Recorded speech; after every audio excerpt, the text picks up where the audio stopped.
Good evening. My name is Patty Hine.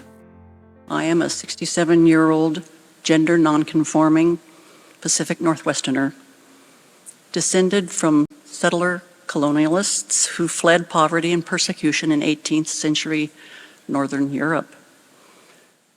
I had the privilege of growing up working class, attending college, serving in the United States Navy, and later as a college instructor, until I retired 5 years ago to become a full-time community organizer with my wife, working on the most existential problem our species has ever faced: human-caused climate change. Tonight, I offer a eulogy as we celebrate together and say goodbye to the planetary home as we knew it, our Earth. I would like to start by situating ourselves in time and space in this unique moment in which we find ourselves. Close your eyes if you're comfortable, and slowly take a deep breath in and out. Going inward. As you take a second and third breath, focus your attention on your body, how it's resting in the pew, and how you're feeling if it may be tense. With this awareness, and perhaps relaxing more deeply as we go, I invite you to join me in this vivid visualization. Our cosmos has no edges or limits. So in your mind, cast your gaze way out into the many universes that occupy this cosmic realm. It's black. It's infinite. Now consider our universe and the known galaxies within it. There are trillions. NASA's latest telescope recently revealed that what we had formerly thought of as stars in our universe, as seen by the Hubble telescope, turned out to be discrete galaxies of their own containing billions of stars of their own, as seen by the new Webb telescope. There are still big surprises. The Milky Way is a spiral galaxy. It's where our solar system is. It has several billion stars, but one particular and familiar one that we call the Sun. And around this special star orbit 9 planets. The third one, miraculously, is where we call home, spinning and orbiting for over 4 billion years. Earth has evolved over a stretch of deep time with extraordinarily unique features, such as the delicate and thin protective atmosphere that moderates solar radiation, and terrestrial masses populated by a shocking array of plant and animal species, many microscopic and not as yet even discovered. The land, it's surrounded by moving, mostly salty, water, teeming with life and shocking and lovely variety, utterly unparalleled in diversity and abundance. Words are really inadequate to describe it. Scientists understand there are up to 8 million species, but estimates vary widely. Sadly, all species are currently in decline, and over 100 species, not individuals, not populations, but species, are gone every day. They go extinct due to anthropogenic, human-caused climate change. And did you know there was a background extinction rate? The one that we're experiencing is 1,000 to 10,000 times greater. Astronauts report a deep sense of unfathomable beauty and tenderness as they look down upon our small but spectacular marble of swirling bright clouds, mountains, and rivers. They express dismay that civilization has artificially and most oftentimes violently divided up and tamed what was once wild and flourishing. In your mind's eye, from space, you can visualize the real effects of the accelerating heating up of our once stable climate, the bleaching of the Great Barrier Reef off Australia, the breaking up of the West Antarctic ice sheets, and the disappearance of Earth's once ubiquitous mountaintop glaciers. Climate change is also disrupting the global network of currents that connect the oceans, with a slowdown of the deep, overturning circulation that carries carbon, heat, oxygen, and nutrients from Antarctica around the globe. And at the surface, ocean currents are becoming more energetic and unpredictable as they warm. Our Earth has a deadly energy imbalance, the devastating effects of which world leaders and extractive industries have known for over 50 years, and we are now seeing daily in the news. As we bring our awareness back to this room, we ask, how is it possible we're coming together to celebrate the life of the Earth as we knew it? How is it possible we are in the middle of the 6th great extinction? It's a long story. It's a story of our human evolution and our propensity to fear only near-term threats, ones that jeopardize our immediate safety. Climate change has been an evolving threat since the relatively recent advent of industrialization, and our brains did just not develop to react to it as the emergency that it is. This allowed for the burning of ultimately disastrous levels of poisonous pollution, relentlessly, very often invisibly, and certainly without accountability, dumping catastrophic levels of toxic waste into our fragile atmosphere and waterways, followed then by government and polluting corporations telling an unsuspecting public that it was all necessary and good. Nothing to see here. Cancer alleys, birth defects, brain damage, death from air pollution, from which, according to the World Health Organization, 6.5 million people die every year. Endocrine disrupting chemicals, diseases of despair, health indicators of every kind are falling.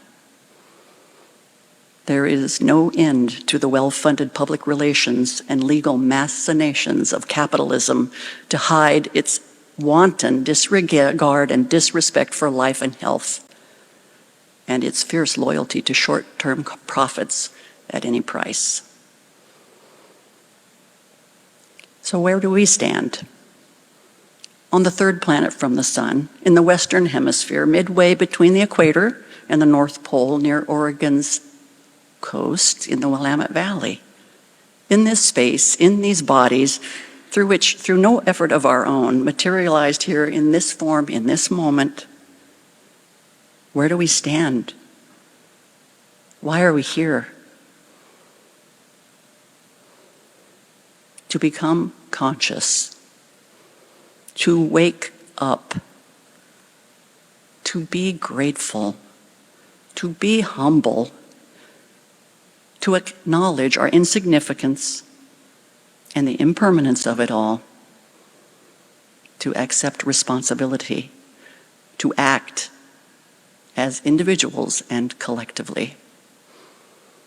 I like what the writer Barry Lopez wrote in his book of essays by the name of Embrace Fearlessly This Burning World.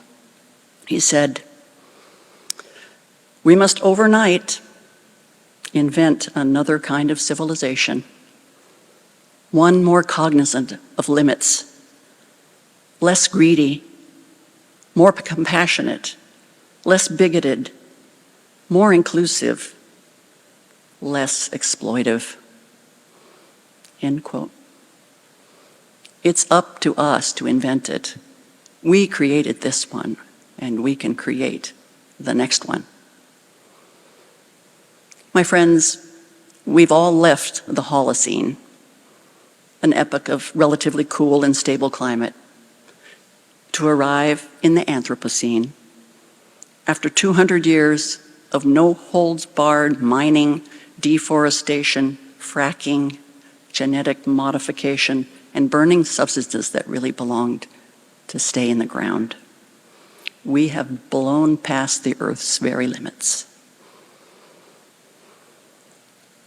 This eulogy recognizes that Earth will go on, but not as we have known it. Our Earth has a natural thermostat, unlike other planets that have lost their atmosphere and turned into hot deserts. Earth finds its way back from extinctions.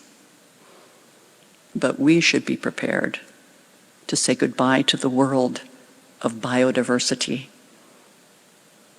because we have exchanged shared prosperity and appreciation of beauty for convenience, excessive material comforts, indifference to the suffering of other living things, and the wondrous ecosystems on which all things depend.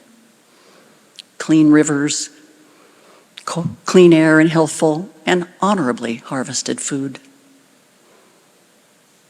It's time to acknowledge the true histories of how we arrived here, driven by greed and money, an industrial civilization built on the mistreatment, cruelty, and violence of kidnapped, enslaved people and their extermination. But once told with honesty, we can stand humbly, make reparations, and live our lives protecting what is left, what we love, for the sake of beauty, for the sake of what's true, for the sake of basic goodness, which is our destiny, the stardust of this great cosmos.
At this time, I want to call on Mark Uno to give us a prayer.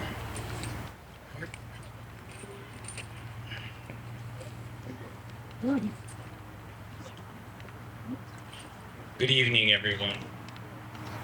I want to thank Bob and all the organizers for putting together this wonderful program every year. And this prayer to ancestors is especially meaningful for me because on my mother's side, and my mother's here, she's 90 years old this year. She comes, originally, her family comes from the Hiroshima area, and her family was directly impacted by the atomic bomb, so it's particularly meaningful. But the meaning of ancestors is not just directly those of us who were directly affected by the dropping of the atomic bombs in Hiroshima and Nagasaki, but all those who came before us were affected in one way or another by the tragedy of war, by the tragedy of nuclear accident, and as we've had in previous years, downwinders who suffered from the atomic experiments in our very own country and continue to do so today. So it is in that spirit that I offer the following prayer. The warmth of great compassion, heat of the August sky, will it be the hottest ever recorded, like July? What is our world coming to that we would distort nature's bounty to? The saying goes for the atomic bomb, taking nature's minerals to create the opposite of peace, of salam. In this war-torn world, unspeakable horrors in Ukraine, again, we are on the brink of nuclear destruction, of untold pain. Yet, greater than the August sun, or even the nuclear heat of so many a megaton, the warmth of great love and compassion, arising from deep, deep within. For in the heart of human understanding, the heart of great compassion unfolding, we hold each other in our suffering as well as in moments of great rejoicing. Each of you, each of us, holds within us the great secret, the secret to unlock a power greater than the sun, the limitless heart of boundless compassion. Tears of laughter and of sadness, tears of joy and of happiness, all are embraced in the great flow of all that life brings, as well as death. I bow to each and every one here, myself just a foolish being, entrusting myself to the awakening of infinite light. Namo Amitabha Buddha, Namo Amida Butsu. Thank you all so very much.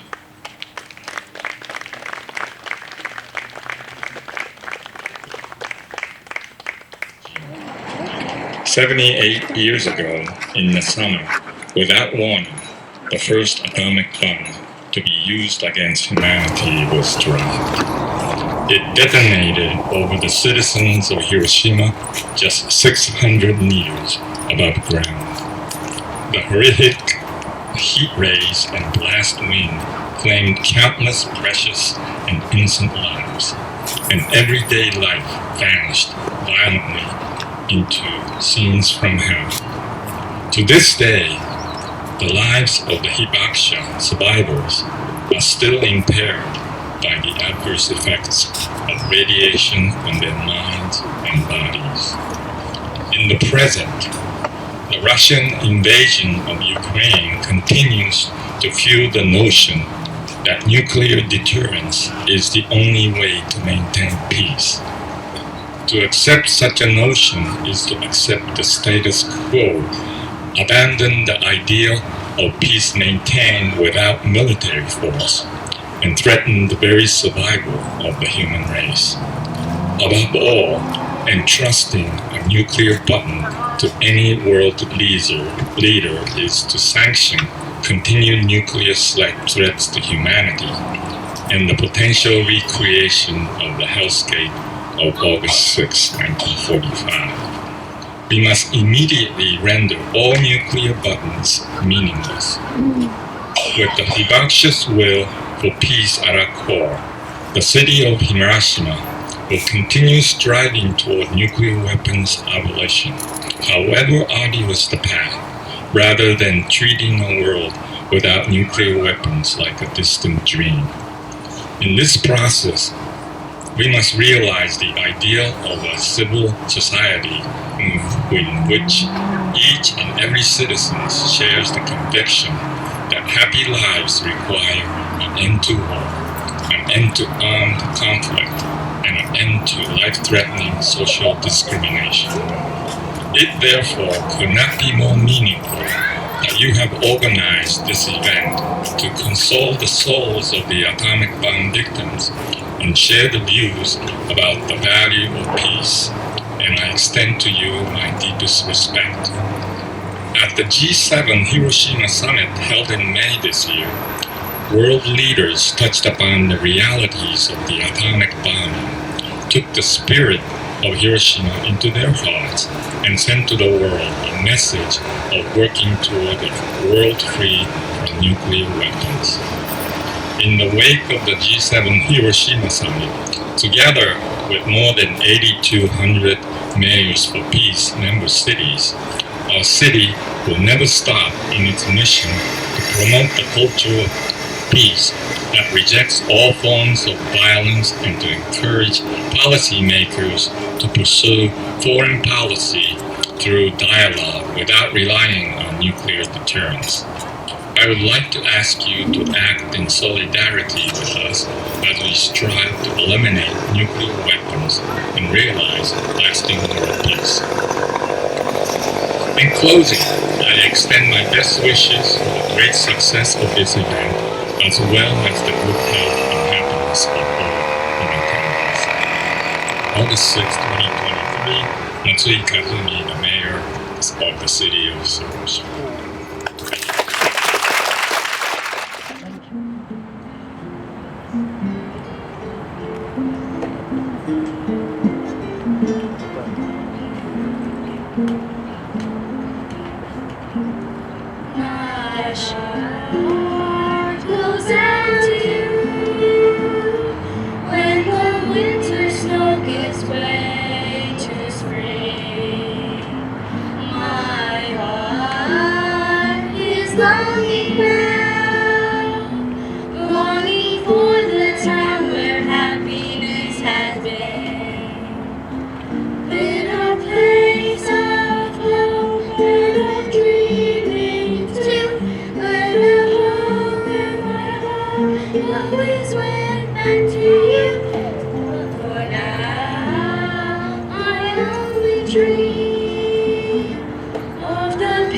We all care about leaving a habitable planet and a stable climate system for our kids, but we have grave concerns about the ability of our government to meet the challenge of accelerating climate-related disasters and the related devastating social impacts.